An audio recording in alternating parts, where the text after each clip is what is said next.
As pirâmides do Planalto de Gizé, junto com a enigmática Esfinge, são definitivamente referências quando se trata de monumentos históricos egípcios. No entanto, existem pirâmides que não são tão famosas, mas que estão cheias de surpresas e, claro, de mistérios. E nesse vídeo faremos uma viagem ao Egito para te mostrar duas pirâmides quase que desconhecidas, sendo que uma delas pode conter um segredo que o governo egípcio não quer divulgar. O que será?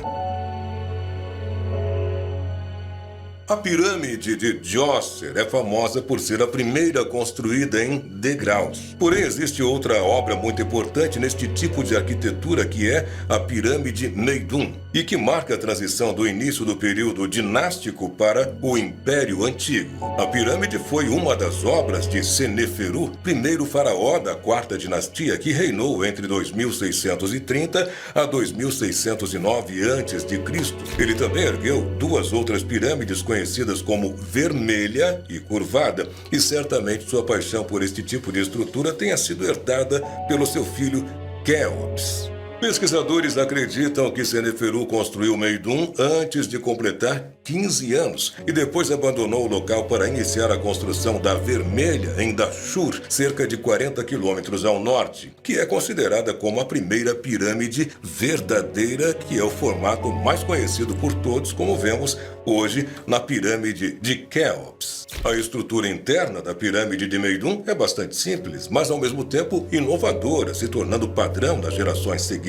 A entrada está localizada na face norte da pirâmide, acima do nível do solo. Uma passagem desce para o subsolo e termina numa passagem horizontal, onde duas pequenas câmaras ou nichos se abrem à esquerda e à direita desta passagem. E no final desse caminho, um poço vertical leva até a câmara funerária, localizada também ao nível do solo. A câmara mede 5,90 metros por 2,65, sendo pequena para os padrões da época. Porém, é mais um sinal de que os construtores estavam experimentando novos formatos naquela época. Fora da pirâmide, muitos elementos que seriam comuns nos complexos futuros já estavam presentes, como uma espécie de capela, medindo 9,18 metros por 9 metros, que foi construída em sua face leste. O que é certo é que em um ponto durante o seu reinado, no 28º ou 29º ano, Seneferu ordenou que a pirâmide de Meidum fosse transformada numa pirâmide verdadeira. Porém, tudo o que resta hoje é uma torre de 3 degraus que se ergue de uma colina de escombros. Já há muito tempo se supõe que enquanto a pirâmide estava sendo convertida, o peso da argamassa de calcário usada para preencher os degraus foi muito grande, causando o desmoronamento da estrutura. No entanto, pesquisas arqueológicas recentes não encontraram vestígios de ferramentas ou de equipamentos que teriam sido deixados para trás pelos trabalhadores caso realmente tivessem testemunhado e fugido desse desmoronamento da pirâmide. Imagina-se então que o desmoronamento deve ter acontecido muitos anos após a conversão. E se ainda vemos degraus, isto significa então que a obra não foi finalizada. Existem várias perguntas em aberto sobre a pirâmide de Meidum. Por que Seneferu quis alterar a pirâmide? Por que desistiu de usá-la? E por que a conversão não foi completamente concluída? Talvez as respostas ainda estejam enterradas sob esses escombros.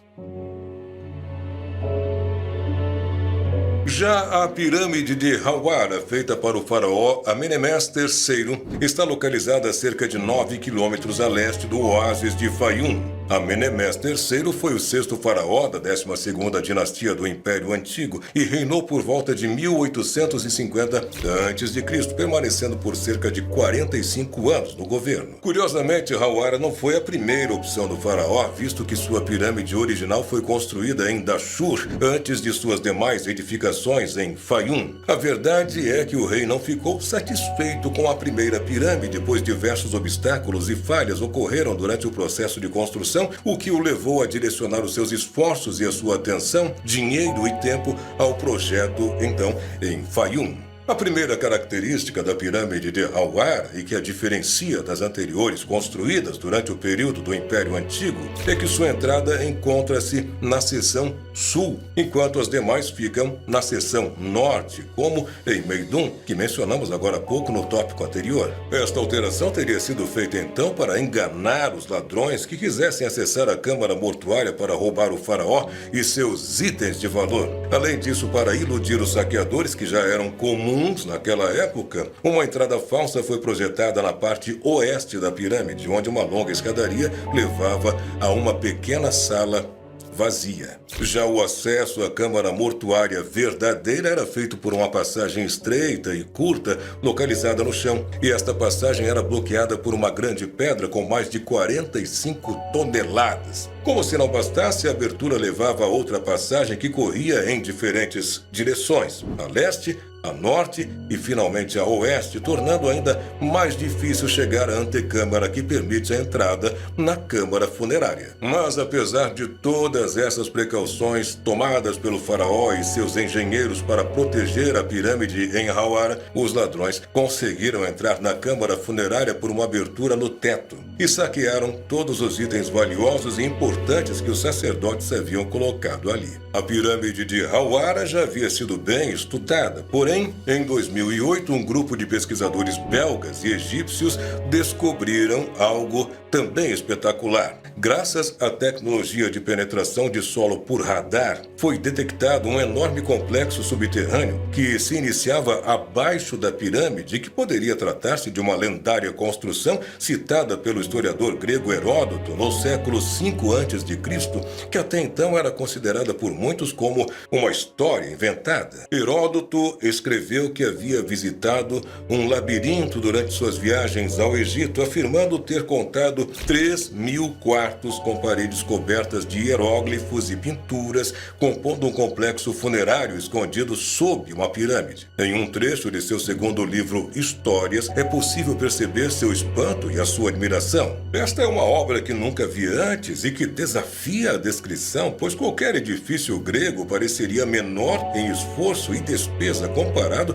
a este labirinto. Mas é preciso citar que os construtores não o consideravam um labirinto no sentido moderno da palavra. Heródoto o nomeou assim em homenagem ao lendário complexo grego construído por Dédalo para o rei Minos de Creta, onde o mitológico Minotauro morava. E essa estrutura descoberta pelos arqueólogos parece realmente ser o labirinto que Heródoto descreveu, assim como o complexo da pirâmide de Hawara, tanto na localização quanto na construção. Parece que o antigo historiador estava realmente dizendo a verdade. Mas então, qual seria a função do labirinto? Para os pesquisadores, poderia ser um enorme templo mortuário, onde os egípcios, sempre obcecados com a vida eterna, teriam usado suas muitas salas para ritos funerários e cultos ao faraó falecido que encontrava-se no túmulo real. Porém, só haviam as leituras do subsolo e uma escavação certamente revelaria, então, o real propósito desse complexo, mas é neste ponto que o caso, então, toma um rumo inesperado. Os resultados da expedição foram publicados numa revista científica no mesmo ano, logo após sua descoberta. Porém, o Conselho de Antiguidades do Egito proibiu novas publicações sobre o local, alegando risco na segurança nacional.